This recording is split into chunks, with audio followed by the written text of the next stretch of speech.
Welcome to the Lifestylist Podcast, Arne. Thank you. Glad to be here. Yeah, man, it's good to have you over at Storey Studios here. We're recording in my apartment / made-up video and podcast studio.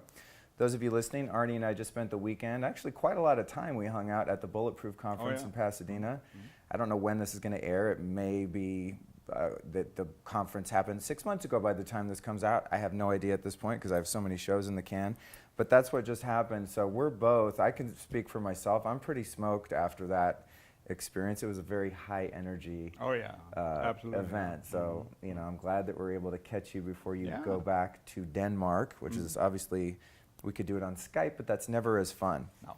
So what we're going to be talking about today is your area of expertise over at your company, Power Medic Lasers. And we are going to be talking about the healing power of lasers. Correct. And this is something I've been interested in for a long time, and I've poked around at some different devices, and I've listened to a lot of podcasts with other people that are in the field, but I've never really known like which one to try and get or which one to use or what expert to talk to. So I was really glad I ran into you at your booth, and you're like, hey, listen to your show. I was like, hey, I'm into lasers, let's talk. So this is going to be really fun. So let's start out, Arne, with how you got started, because I think you told me over the weekend you started in this 35 years ago, is that right? Yeah, correct, in 1982. In 1982, when I was a 12-year-old little punk listening to Ozzy Osbourne. All right, so how did, I guess I still do that actually. How did you first get into this? Are you an engineer? Were you a health nut? Were you a hippie that wanted alternative therapies? What's your story? Yeah, a bit of all the mentioned. Okay. But by profession, I'm an electronic engineer. But from my very early childhood, I've always had this urge to help people. If they complained about they had a pain somewhere, and I was like, let me see what I can do. Let me touch it. Let me massage, do whatever. And it turns out I have these healing hands. So. So I have this overarching urge to help people get better. But still, when I grew up and I had to decide what education I should get, I was still very fascinated and passionate about electronics, technology and so on. I build amplifiers and speakers. I play music to this day. I play in a rock band. I play. No way! Yeah. I didn't. Oh, there's a lot we didn't cover this weekend. Yeah. So what instrument do you play? I play the bass. That's me too, bro. Yeah. Oh, really? Put her there. Yeah. I played bass in bands for a long time, but not as long as you. No. So you still play in a rock band back home? Yeah, I do. Wow. Yeah. What style of rock and roll do you guys play? Well, it's a mixture of old 50s numbers songs from the real rock and roll, rock around the clock, and blues suede shoes and all that shit. Oh, nice. Combined with more, even more traditional slow blues, very soulful groove that goes, That's awesome. So classic American music. Yeah. Oh, that's cool, actually, man. Yeah. That's cool. So I have a lot of fun with that. Yeah. It gives me a lot of energy. So you're an interesting guy then, because you are part artist and part geek, it sounds like. I mean, for someone who, and I mean that in the best sense of the term. I don't know what geek means in your country, but over here you could put someone down calling them a geek, or you could just, state a fact that it means they're really smart. Yeah. So you have that sort of analytical science brain, but also the creative side. Correct, yeah. What astrological sign are you? I'm a Leo. Leo, interesting. Yeah. Okay. So at what point did you start? So you've got healing hands, you have this, you intuited it at some point that you have this sense where, wow, when someone is suffering, I want to help alleviate that suffering. Yeah, correct. Which I understand, that's the purpose of the show that we're doing right now. Yeah, exactly. And so at what point, and you're building amplifiers and doing this stuff, at what point did you get the idea, wow, maybe I could combine the engineering piece with the healing piece? Yeah, well then, I finished my education as an electronic engineer, and I worked a couple of years in the private industry, developing all kinds of electronic designs. But I still had this, I knew I had to do something by myself. So actually at home in our bedroom at the time, I built kind of a lab where I could, with my soldering iron and oscilloscope and components, I could do anything that I wanted. It was just that I didn't really know what to do. And then I ran into a guy when it turned out that at that time I had moved to Copenhagen. I come from another part of Denmark, several hundred miles away. But then I ran into this guy and turned out that we had grown up 6 miles from each other. And we met in Copenhagen. And he was starting a new kind of alternative practitioner that he had invented.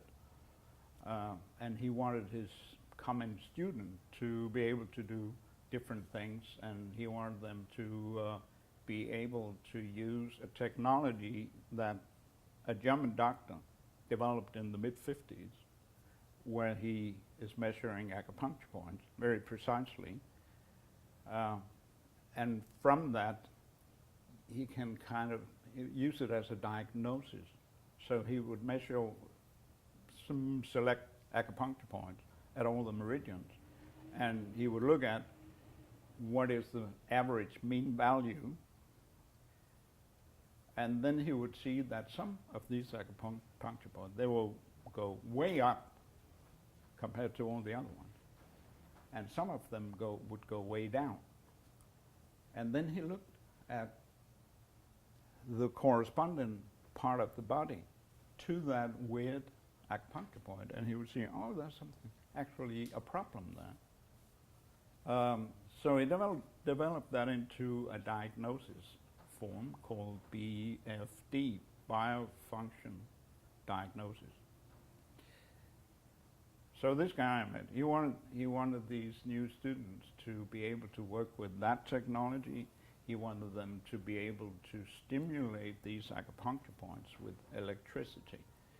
He wanted them to be able to treat or stimulate the acupuncture points with laser. So that's where the laser came in. So we were sitting one evening in early 1982, and he told me about all this, and we had, when we met, it was like this, you know.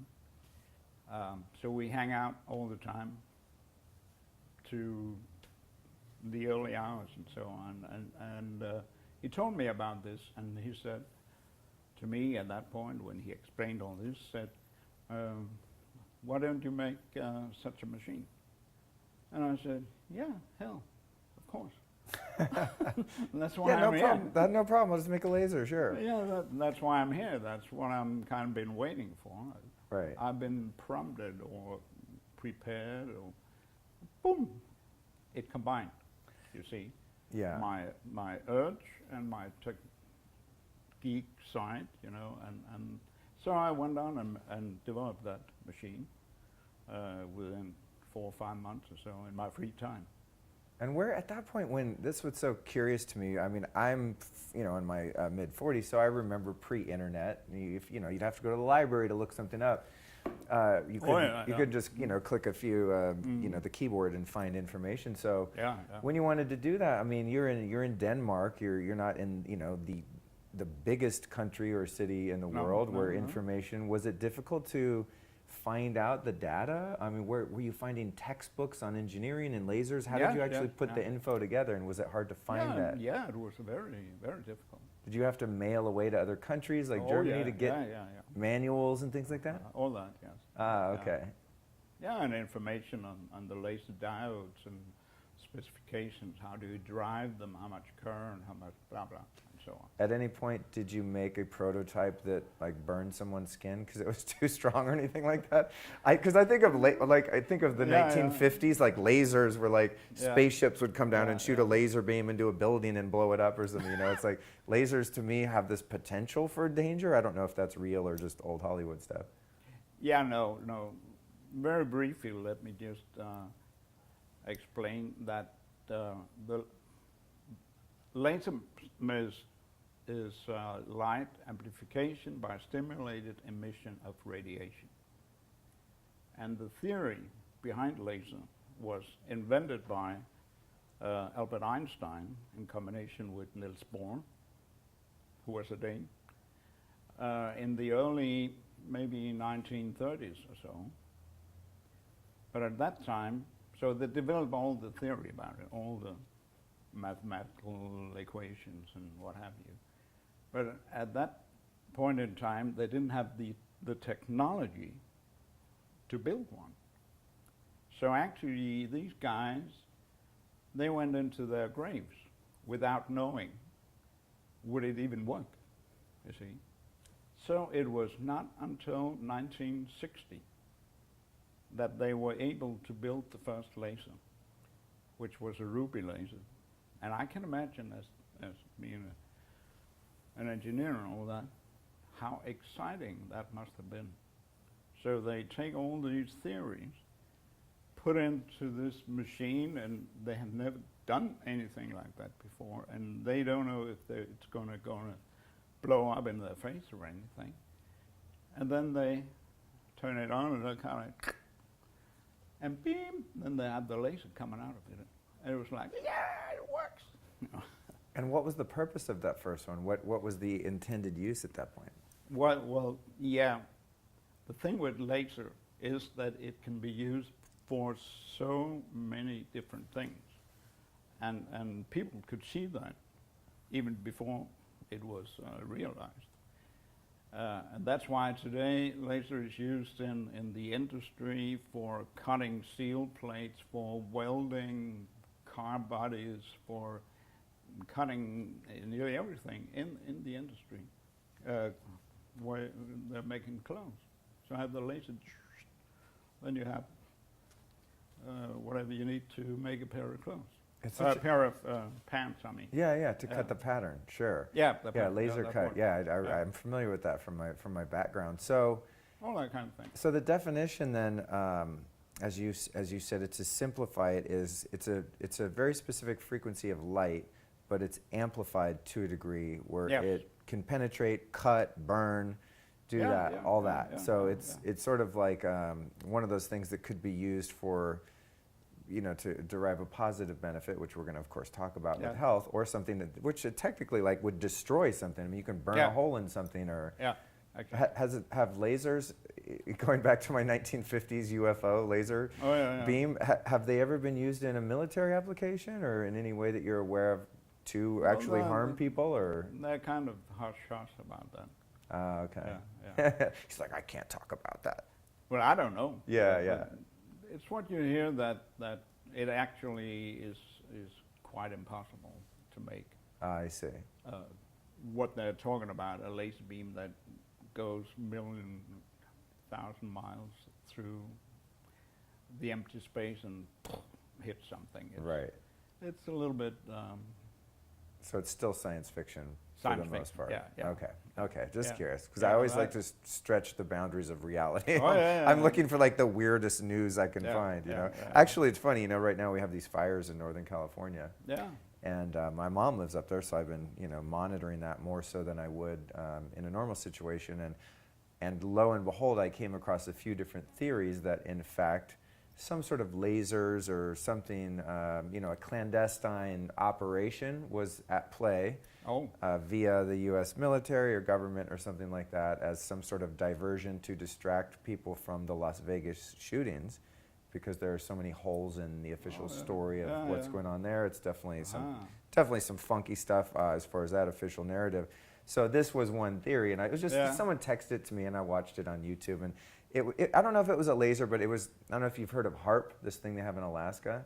No. I can't even explain what it is. It's just some really weird thing that the military owns, and they can affect weather with it and things like that. So there's all these crazy theories about high-powered lasers and weather modification and stuff. Anyway, I digress. I'm not going to go there.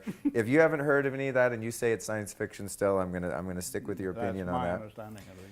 So in the 35 years that you've been at this, what different types of lasers, when talking about the applications for natural healing, alternative healing and this stuff, what are some of the different iterations that have come about since you've been in the game? What are the different types, and what have they been successful in treating and unsuccessful in treating? Yeah, well, in the beginning, the technology was very limited to the amount of output power that you could build into a laser, simply because the availability of laser diodes on the market at the time.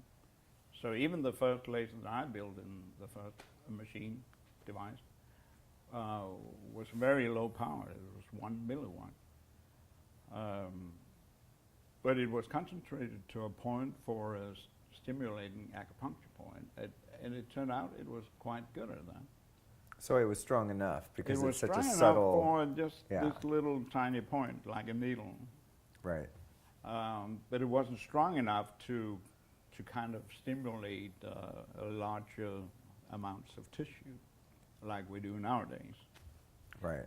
So gradually, through all these years, the availability of laser diodes, you can get them stronger and stronger and stronger. And would a laser diode be sort of the equivalent of a light bulb, like for an LED bulb or something like that? Or what is the diode exactly? Yeah, okay, well, lasers can be in a tube in gas form. So you have a helium neon tube, a long glass thing like this, and you have all these coils around and this and that. And it will produce a laser beam, a red laser beam, and you have other types of gas, and these are kind of, as you can imagine, very bulky and so on. So that's the gas form. The other form is solid state. So it's always, you take some kind of basic element like helium neon.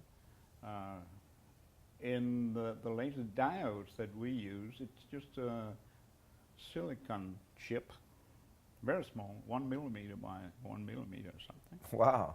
Yeah, that is, for lack of a better word, it's kind of polluted with gallium, arsenium, and arsenide. Seems a little bit poisonous, but I mean in very tiny portions. And by doing that, by fiddling with the amount of the different elements, they can change the wavelength. So you can have a laser diode with one wavelength, then you fiddle it with the combination, it'll become another wavelength. A different wavelength of light. Of light, yeah. Right, and so the different wavelengths of light are then going to be useful for different things, and then through the power of the laser, you're going to amplify a certain wavelength of light to achieve the desired effect, whether it's blood flow or, I'm assuming, things like that. Yeah, you can say that. Yeah. But basically, the thing we want to do with the laser is to stimulate the mitochondria inside the cells to produce more ATP. Because any time there's a problem in the body, whether it's acute or chronic, is characterized by the fact that there's too little energy in the cells. So if you have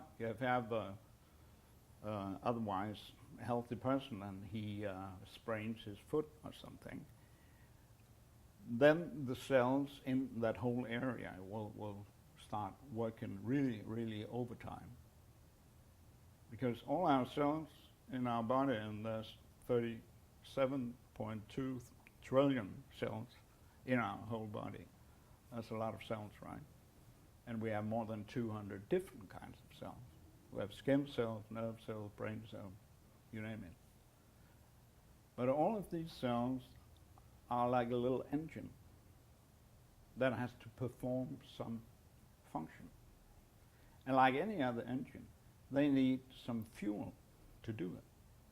And the fuel for all these cells, 37.2 trillion cells, is ATP.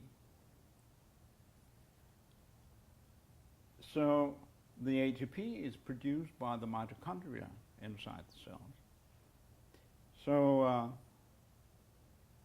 when you have an acute injury like that, the body starts healing that, it takes a certain amount of time, maybe 5 to 6 weeks before this guy can play football again or something.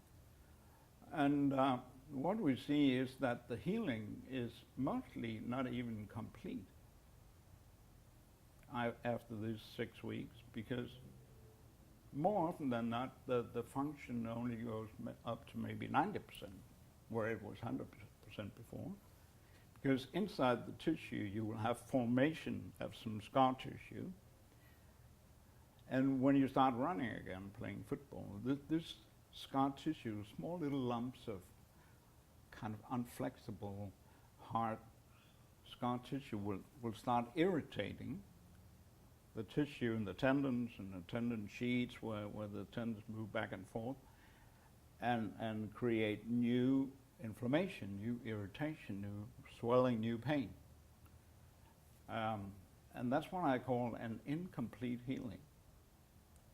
You can see, or if you cut yourself or maybe you have surgery and it heals, officially it's healed, but you still have some scar tissue there that is stiff and unflexible and creates a lot of problems.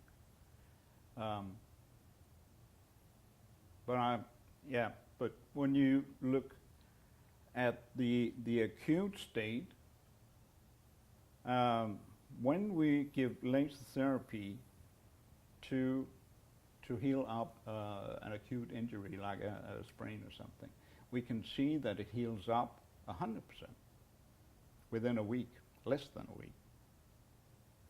Because not only does it speeds up the healing process, we say that we accelerate the natural healing process, but it makes the healing process much more complete. And we can see that it's almost without scar tissue, or without scar tissue that makes problems. What was the first healing that you saw take place with the devices that you were making in the early days? Like, when did you realize, whoa, this is working? Well, one of the first things was actually I sprained my own foot playing badminton, my left ankle. Badminton, that's interesting. It's like a random sport. Is that big where you're from? Yeah, in Denmark, yeah. Is it? Not so big here, I guess. Yeah. Here it's a very, badminton is a very, like, East Coast waspy type of It's sport activity. Like in the yeah. Hamptons in the backyard, very wealthy white people. Yeah, that's funny. Okay, so but anyway. So you hurt your ankle, and then what? Yeah, completely. I was running to the most far corner and I tripped over, so did like that on my ankle. Was it a sprain or a break or what? Well, it was sprained, and I thought it was broken because I couldn't do anything with it, and it got so swollen you cannot imagine. So I went to the ER, of course, but then I got home with a crutch, and this was Saturday morning. So when I got home, I could do nothing but sit in my chair. So I grabbed my laser, and the first 500 milliwatt laser that I designed in 1997, I had just finished that. So it was way back then, 20 years ago. So I started treating this very large hemorrhage. And I took my sweet time because I had nothing else to do. So I covered the whole thing, and I could see after, that took maybe 10, 15 minutes. And about half an hour after that, I could see it fell, the swelling fell down to maybe half or something. So I repeated that maybe every 3-4 hours throughout the rest of the day. And by night, when I humped into bed, still with the crutch, the actual swelling was almost gone. So I woke up the next morning, went out to make my morning coffee, and it was only when I was putting coffee in the machine that it occurred to me, what the fuck? You're standing on it? I thought I had a sprained foot. Yeah, I was standing on it. I had just walked out without any thought of anything. Wow. And it was like, what, is it something I dreamt or what? So I looked at it. I could see that the swelling had completely gone. So I mean, the shape and the size of the wood was exactly like the other one. But I could see that where the swelling had been, there was kind of a black circle, and within that circle, you had all these colors like green, yellow, all like you normally have when things heal up, and how it normally would have looked after maybe 2 weeks. But that was the next day, right? So I tried to kind of provoke it. I see, there's not something wrong here, because yesterday I could absolutely not do anything.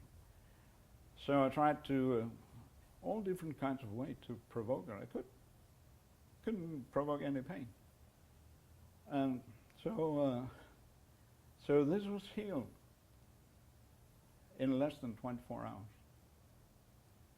Wow, that's insane. So when that And that was when I thought, there's really something. is that when you to were like, this. I'm starting a company? Yeah.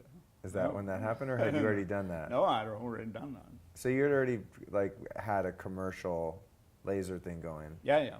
Okay. And were the early versions just for the? But the earliest versions, they were more targeted toward treating acupuncture points and trigger Right. points. They're more localized. Right. Yeah. Right. And Yeah. so when you treated yourself and you're like, oh, I did it for a few sessions, 10 minutes. So you have a laser that essentially is a wand of some type, and you're just running it over, above the skin a couple inches or something like that, or how does the actual application work? It's like a laser pen, and Uh-huh. in this case, because we want the energy to penetrate deep into the tissue, kind of stimulating, giving energy to all the cells that are very busy repairing all this stuff. Right. So we have contact with it. So it's point by point, 20 seconds here, 500 milliwatt, then 20 seconds here, 500 milliwatts. So until we have covered it all.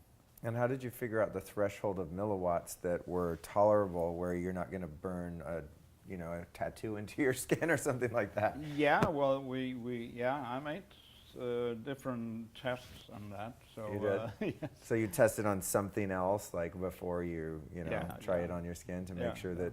And in terms of the milliwatts now that you're working with, have you been able to reach a higher threshold of power without, while still healing and not causing damage? Like, how much has that changed over the years?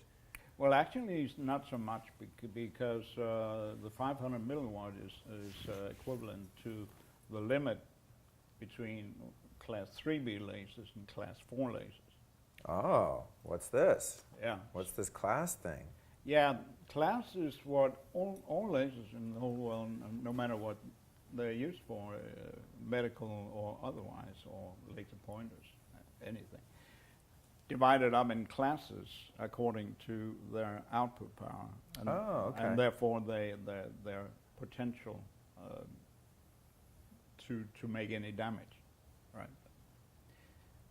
So they have 1, 2, 3, and we're at 3B, and the next one is class 4, and the limit is 500 milliwatt. Oh, okay. So anything about 500 milliwatt is class 4. So even if it's millions of milliwatt. Right. So there's no class 5. Oh, okay. Yeah.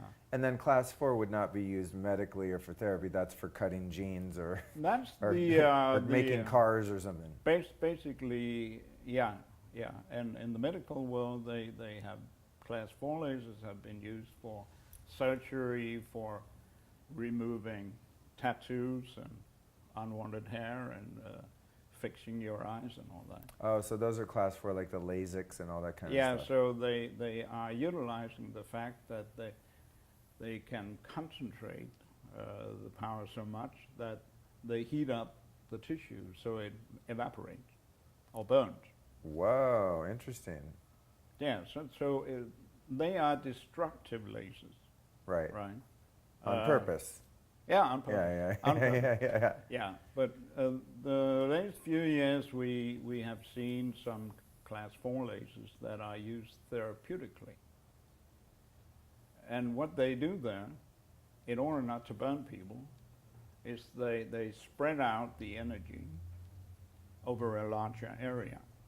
Oh, I see. So they get a lower intensity, Right. or watt per square centimeters, So I noticed. which then becomes comparable to what we are working with. I see. So on the skin level, they're actually class 3B.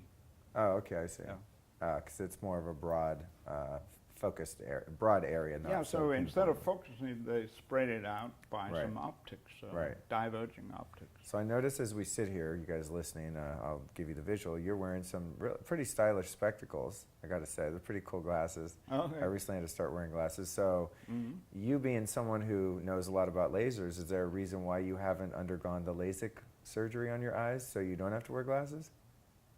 Oh, yeah. Well, I never really thought about that. You never considered it? No, I don't mind wearing glasses. So you're just used to it and it's whatever? I'm used to it. I think I look cool. Because I have two. Yeah, well, you found some good ones. You know, for an older guy, like your style's on point, I got to say. I'm curious because both of my brothers got the LASIK surgery. I guess there's Yeah. a few different types. And Yeah.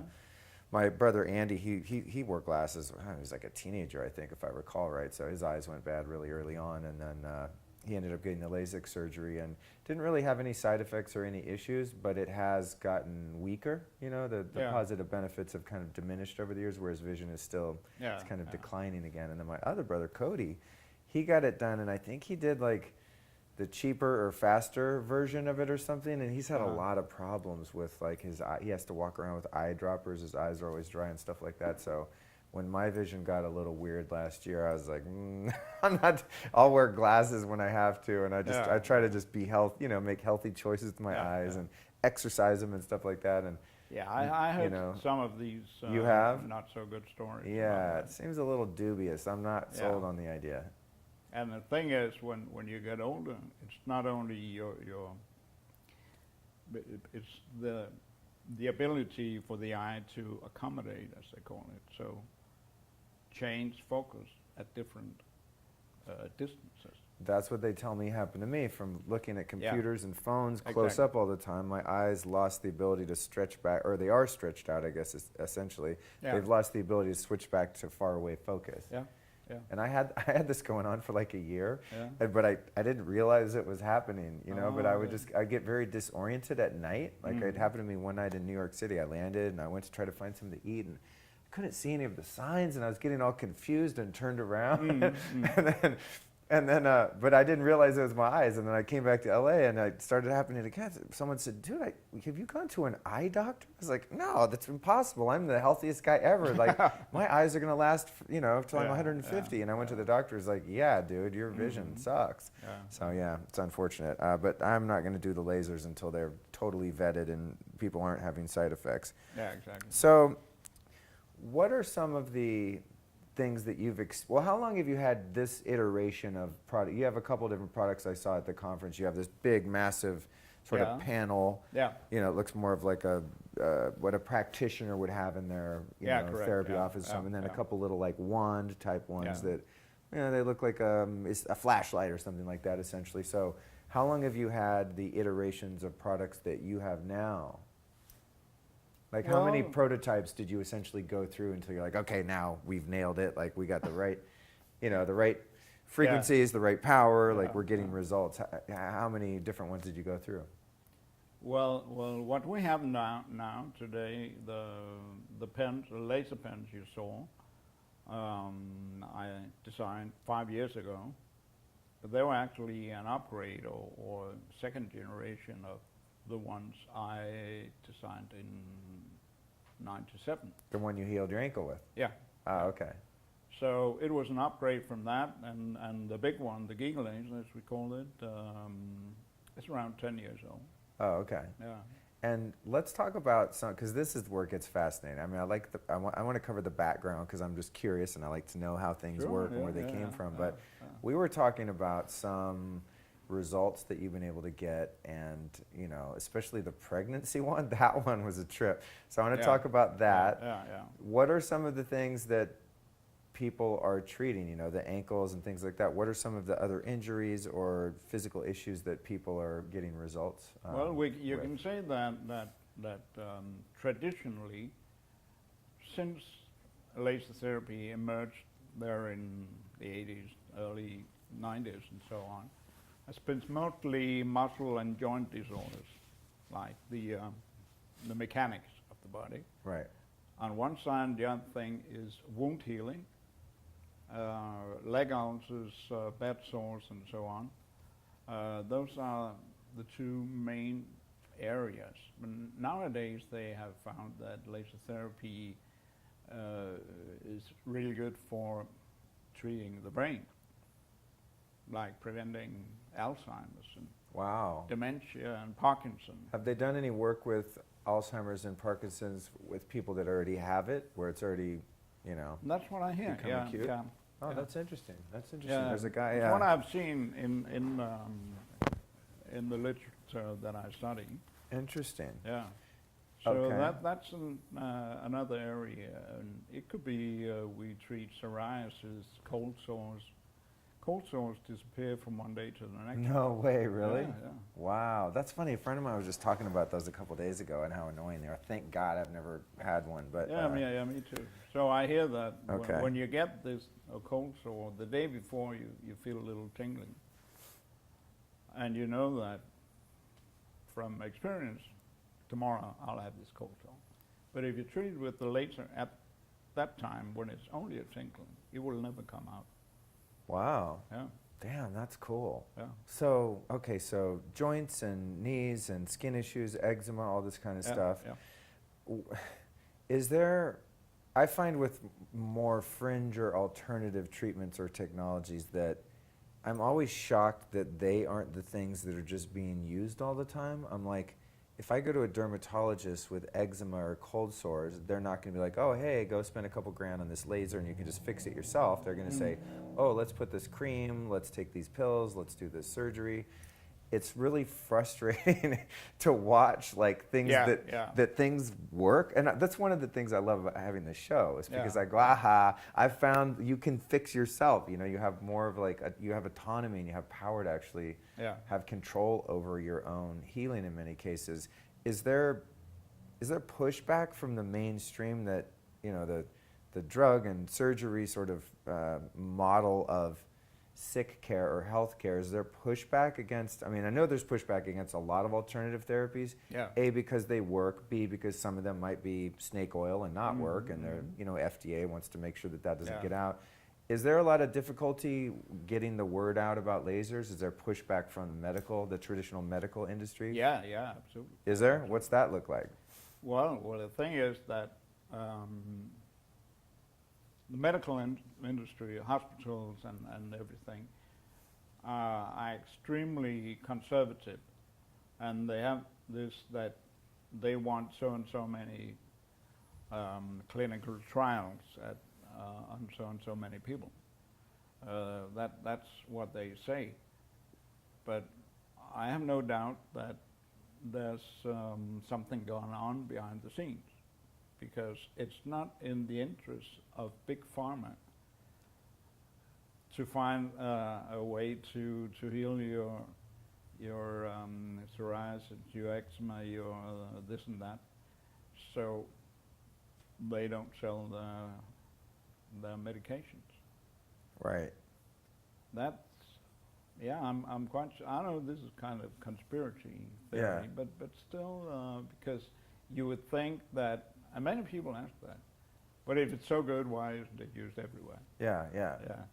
Well, that's the bizarre, I mean, I cover a lot of this kind of stuff, and that's the bizarre, the PMF technology is another thing. There's so many things, I'm like, why don't they just make a hospital that has all this stuff? Yeah, why you not? know, and you go to the hospital, you get a diagnosis, and then you get treated with these things that don't have, well, maybe we'll talk about side effects, but I don't think there are any, but that don't have side effects, you know, and it's interesting, I think, with some of the stuff that works in natural healing, I can see why, you know, big pharma and the medical industry would be reluctant, or even, like you said, on a more conspiratorial tone, actually suppress information because they can't patent it. You know what I mean? Yeah, exactly. But, that's my point. But a device like, I mean, your device is patented, I would assume, right? Your Well, specific no. technology? No, my design is. Your design is. Yeah, but I haven't invented laser therapy. Nobody has, so to speak. So from that standpoint then, you know, in terms of big corporate money behind big pharma and the medical industry, anything that they can't corner the market on and patent then is sort of suppressed or dismissed because obviously it doesn't serve the bottom line of those corporations. Yeah, they badmouth it. They're like, they badmouth it. Yeah. That's kind of what I'm getting, and that's, you know, it's the great thing though about now with modern media. You know, until somebody tells me I can't have a podcast, I can talk about anything I want, which is fantastic. You know, Exactly. hopefully it stays that way. Yeah. I mean, I can't say anything I want honestly because of the thought police of our current culture. But in terms of, you know, having a platform by which to share information that's alternative. Yeah. I'm grateful to be able to do that because there's so many things I find that work, like this thing over here. I'm going to have a chance to show it to you, but it's called an amp coil. It's my latest really fun piece of technology. It's biofeedback and PMF combined kind of thing. And I'm getting great results with this thing, but you can't go to the hospital and use it. No, exactly. You have to know someone who has one and go to their house. It's, you know, there's nothing really underground about it, but there's not a big push from the medical industry, and it's people are having great results with seemingly incurable things like Lyme disease and the such. Exactly. You know? So it's like it's frustrating to sort of sit on the sidelines and go, God. I mean, I rarely watch TV, but when I do and I see, you know, an ad for some drug, I'm like, don't people know you can get rid of diabetes? Like, you don't have to take medication or, you know, high blood pressure medication and all this kind of stuff. I'm like, what? People crazy. still believe this? Yeah. Because I've been outside of that sort of mainstream paradigm for so long now. And I see people and have anecdotal stories of people having the ability to heal themselves with alternative therapies and technology. And, you know, even like you said, people putting hands on other people and healing them, all that kind of stuff. So, as a business person, has it at any point been frustrating trying to, you know, maintain and grow a company with some technology that is, you know, gets that pushback or isn't widely accepted or that people deny the benefits of? It has been extremely frustrating at points. I have been running around hospitals in Denmark trying to convince them to at least try out our lasers for wound healing because we have seen incredible results. I had this guy with a diabetic foot ulcer, like 2 inches wide, on the ankle here. He had it for 3 years. He was bound in a wheelchair, could not walk. He was 72 or something. And then the physical therapist who looked after him, well, of course, she saw that wound and she started treating it. And within 2 months, it was completely healed up, completely closed, and he could walk again. Wow. After 3 years in this wheelchair. So he was a happy man. I actually visited him. Oh, yeah? Yeah, I did. Oh, cool. Yeah. I bet he was happy to see you. Well, he was very, very happy. Yeah. So what do you find when you go try to talk to these doctors and go to these hospitals? I mean, is anyone receptive, or do you just get stonewalled the whole time? Well, the standard objection is, which is not true, by the way, but they say there's not enough medical evidence. So I bring these books after books and put them on the table, saying, what about this? How can you say there's no evidence? You haven't even looked into it. And I can lose my temper with people like that. I can really get pissed off. So I said some shit to some of these doctors at some point. I'm not very, But anyway. Would you say that in Europe, the medical establishment is more open to things like this than they are in the States? I mean, I know a lot of every time I hear about something really cool, it seems to come out of Germany, for example. Like Germany, you know, they had the Rife technology and all this cool stuff. People go there to get stem cell treatments before you could really get it here. You know, it seems to be sort of cutting edge. In Denmark or the other countries around you, do you find that it's more accepted or less? Well, well, my experience is that they're very against, and they're very conservative. And I even said to them, well, you can borrow a machine for the next 6 months and try and treat some of your patients.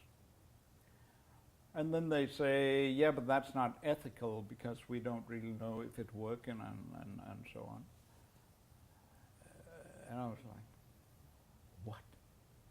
I mean, I'm telling you, you have all these patients there, and they have leg ulcers. The next thing is they're going to cut off their legs and so on.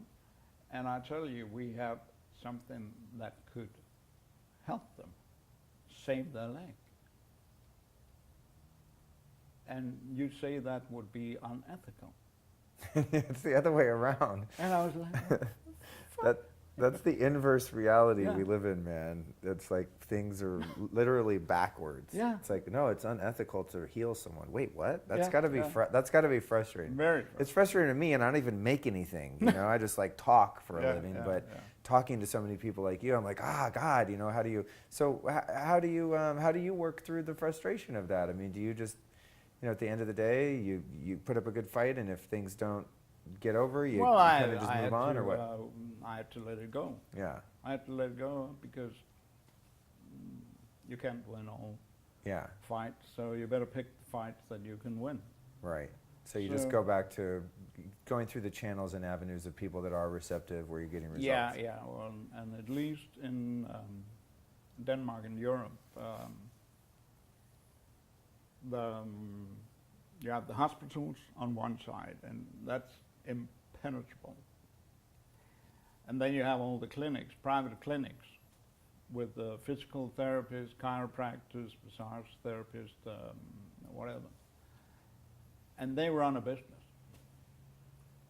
So they were interested in tools that actually will help them Right, do whatever they're doing. right.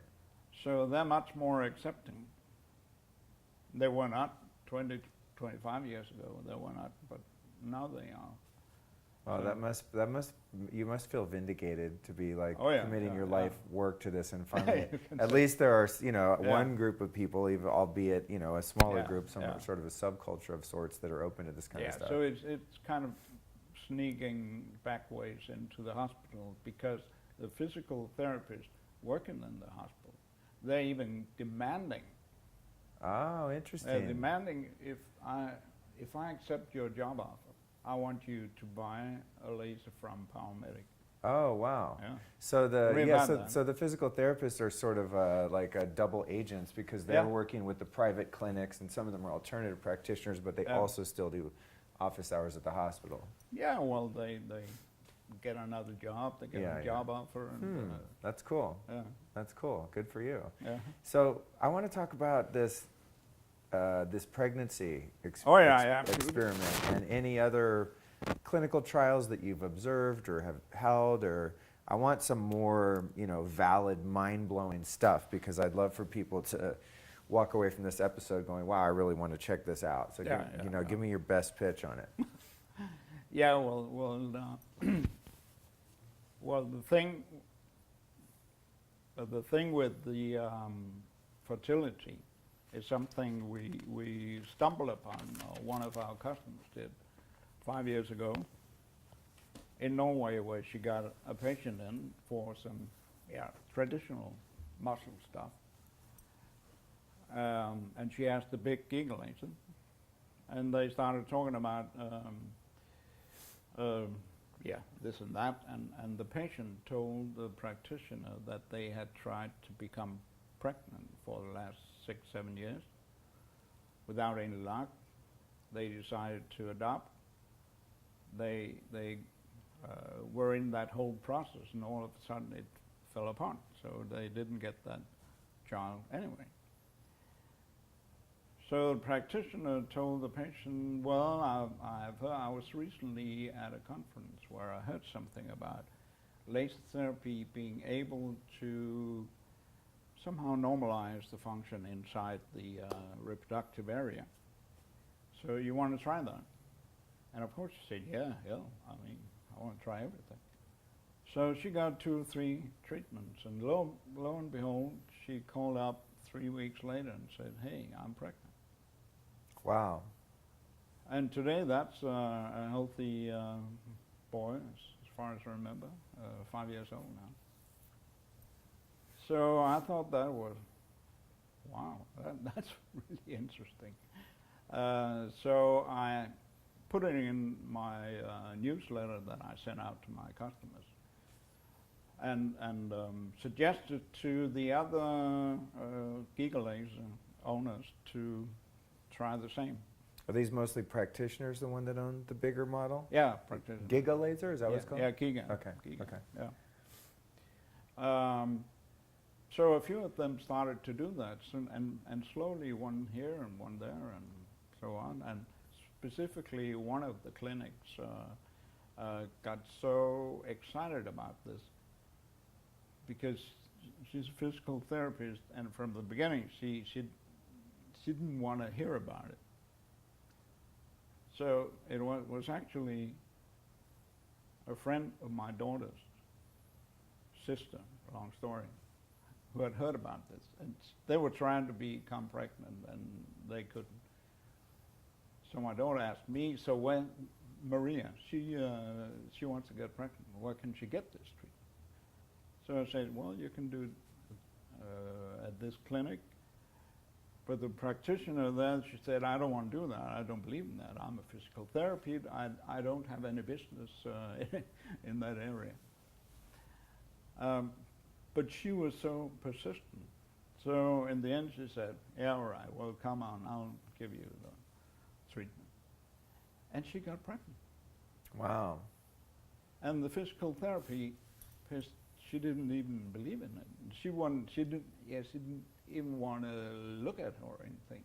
She said, okay, we put the giggles out here in the waiting room, and so you can lie there, and we put it on, and I don't want to. Didn't want any involvement other than that. No, not at that point. Yeah, yeah. But she got pregnant anyway. So that's the thing with laser therapy. It works whether you believe it or not. Right. Right. Right. And because she got pregnant, she was like, okay, maybe there's something about it. So she started working more and more with it, and she made a lot of studies, find out what's in the medical, what's in the scientific field that's already has been done. It turns out there's quite a lot been done, which is available online by some Japanese scientists on fertility. They have treated more than 800 women or something, with not even as good results as we have. The various reasons for that. They were using a much less powerful laser.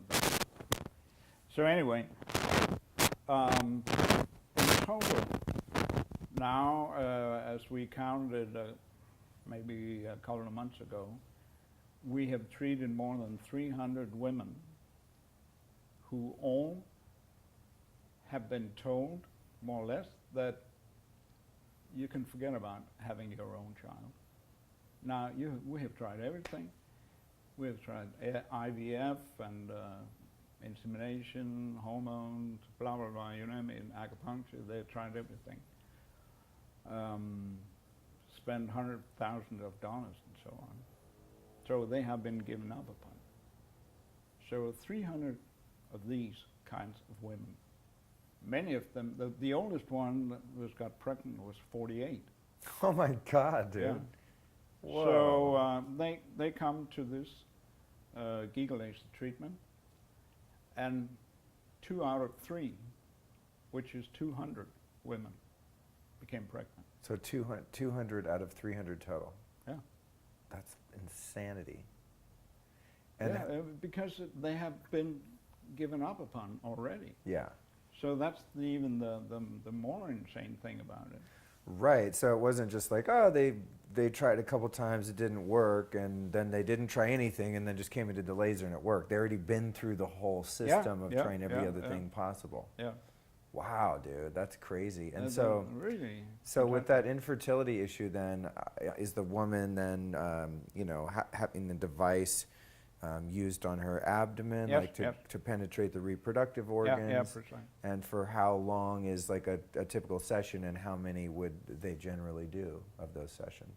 One session is 23 minutes. Okay. And it's correct, you put the screen over the abdominal area. Uh-huh. So 23 minutes, and you give 2 or 3 treatments. Actually, you start on the first day of the menstruation, give 3 treatments the following week, and then 3 treatments again. So it's up to 6 treatments, up until the day where they expect the ovulation, and where they have planned a new insemination, whether it's IVF or whether it's the natural way. Wow. And Yeah. how did you come up with the 23 minutes and the protocol of the number of times and timing it with the menstrual cycle and all that? Well, the thing with the menstrual cycle is something that these people working with the physical therapists have developed. I see. Yeah, the 23 minutes has to do with the ability to be able to deliver in total over that area, which is 500 square centimeters, like this, 20,000 joules, which is quite a lot. Wow. Yeah, 20,000 joules. That was the goal. So that's the technical part of it. Yeah. So the way they used it is something they have developed. So they will stop until the ovulation, and then they'll take a break to see is she pregnant or not. If she gets the menstruation again, yeah, okay, she's not pregnant. Then they repeat it. I see. But most of the 200 who got pregnant happened within the first 3 months. Yeah, that's crazy, Yeah. dude. It is. So one can assume then, based on the mechanism of action, that you're increasing the mitochondria, thus then the ATP within Yep. that area, and all of those different Yeah, organs yeah, are yeah. sort of being energized and brought back to life. And Yep. it's not like it's creating life, it's just enabling them to do what they're supposed to be doing anyway, Yeah, right? exactly. Because they've sort of lost their chi, for lack of a better term. They've Yeah, lost the yeah, ability yeah, to yeah, produce the yeah, energy yeah, needed. yeah. So you can imagine the amount of energy that has to be going on in there for life to be introduced, right? Exactly. Yeah, that's interesting. Yeah, we were talking about mitochondria before. Mitochondria are in each and every cell, but some cells, there are many more mitochondria in other cells.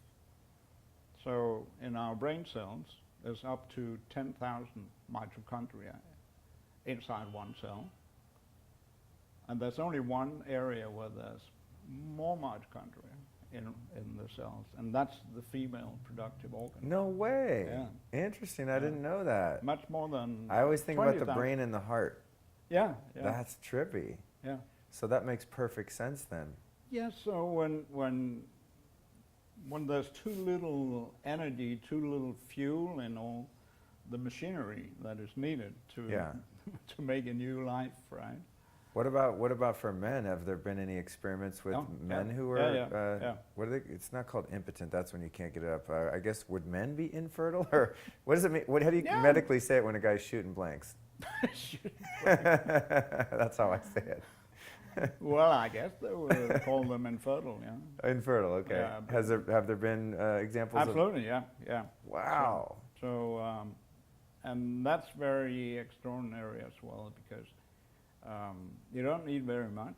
You treat each testicle 2 times 10 seconds with 500 milliwatt. That sounds scary. You do know on a little distance, and Okay. you keep it moving a little I bit. guess if a guy wants to have a kid, they're willing to go to any lengths. God knows men go to any lengths just to have sex. So Oh, yeah, if that's true. If there's an even higher purpose involved, I guess a laser on the nuts isn't so scary after all. What are some of the other applications before we close out? We're just about out of time, but Yeah, so yeah. we got knees, ankles, skin issues, the fertility issue. Have you done anything with improving eyesight or hearing or the brain or any other organs that are starting to go down? We're treating ear problems in children, so if if they have infection in the ear, normally they put a drain in the ear, but they don't need that way. When you use the laser just inside the ear of the child, you can even treat completely newborns.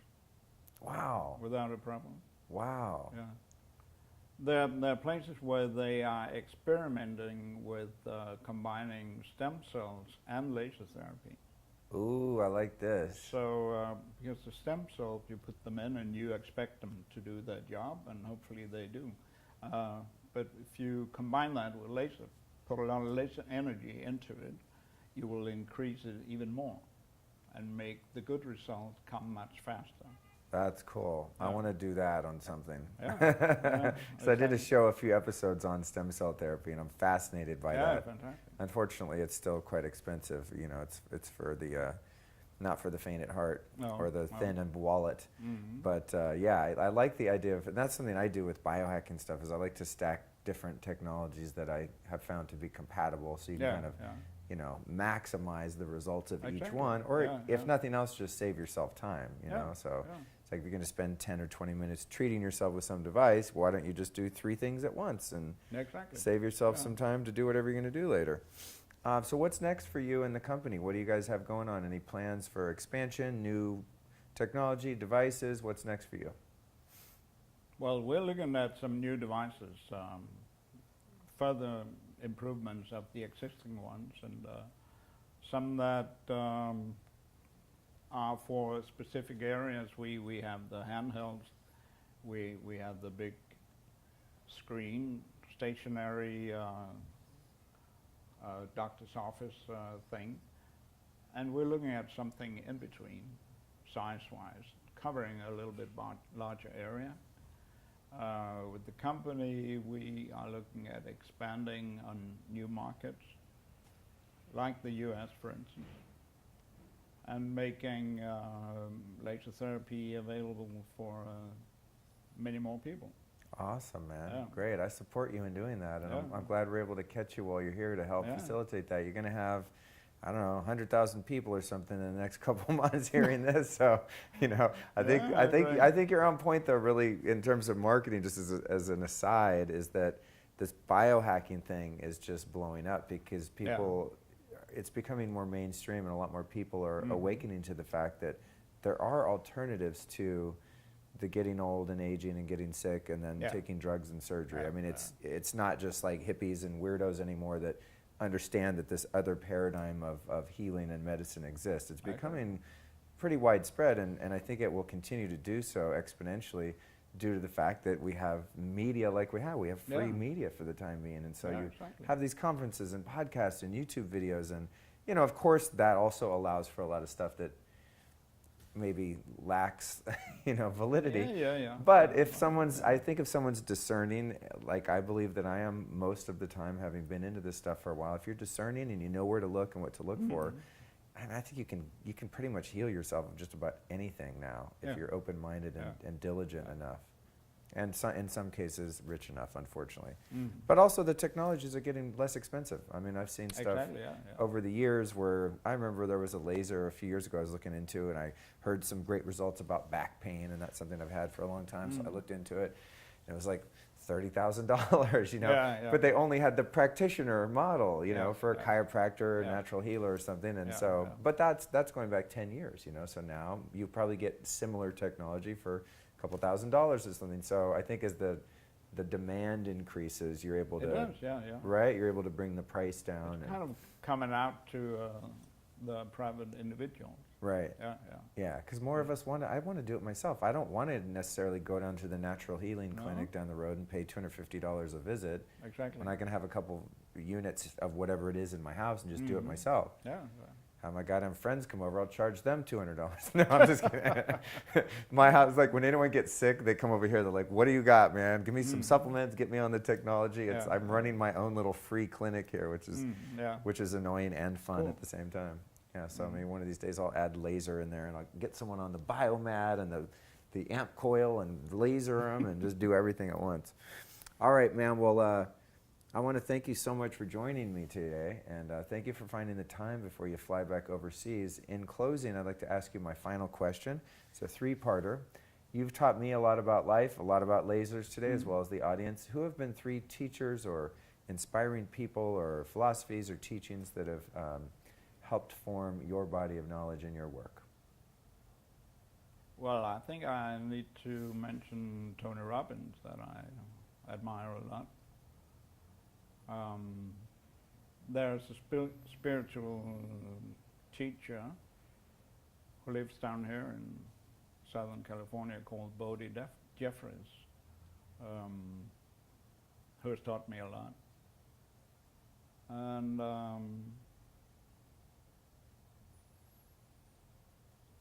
yeah, I don't know who to mention otherwise, but I would say Gandhi. Cool. Yeah. I'm down with that. Yeah. I think that might be our first Gandhi. I wait for this question. I'm like, I can't wait to get to my question because it's so interesting what people come up with. Sometimes it's like, oh, my dad is, my biggest influence or my hero, and sometimes it's Jesus or Gandhi or Buddha or something, so that's cool. And then there's always a nugget that I haven't heard of, like this Bodhi Jeffries guy. I'm like, I was waiting for you to say it. I'm like, spiritual teacher, Southern California? I probably know him. And I'm like, no, I don't. I'm schooled. Well, you should So, look into that. I'll check him out. That's cool. Yeah. That's cool. Well, thank you so much. And lastly, where would you like to send people in terms of websites or social media or any of that kind of stuff so they can find out about you and what you do? Well, they can go to our website. The short version is pmlas.com, which is for paramedic lasers, which you can also use.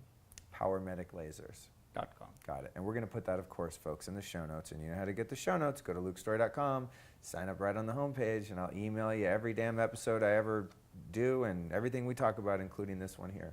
Well, thank you so much for finding the time to come over today. Well, thank you for having me. Yeah, I'm glad we got to hang out again. Yeah. And if I ever get to Copenhagen, my friend, I'm going to hit you up. Do that. All right.